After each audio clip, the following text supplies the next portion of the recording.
Hi everyone, this is Arul from ER Tangamuthu IAS Academy. இந்த shorts என்ன பார்க்க போறோம்னா TNPSC கான previous year questions தான் பார்க்க போறோம்.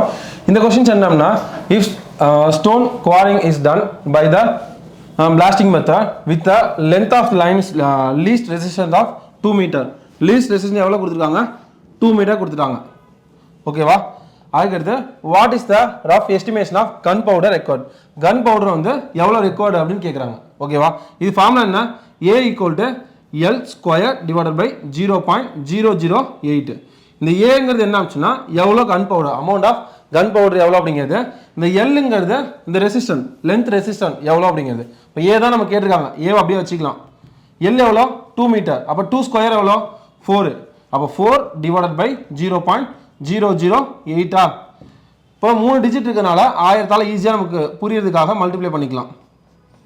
மல்டிப்ளை பண்ணோம் அப்படினா இது 4000 divided by இது 8 ன்னு மாறும். 1 8 8 8 40 பக்கத்துல 2 0. அப்ப ஆன்சர் 500 கிராம்ஸ் வந்து தேவை. Answer A. இது உங்களுக்கு பிடிச்சிருந்துச்சு அப்படினா லைக் பண்ணுங்க, Subscribe பண்ணுங்க. இது மாதிரி வேணும் அப்படிங்கறத கமெண்ட்ல மென்ஷன் பண்ணுங்க. ஆல் தி பெஸ்ட் பா.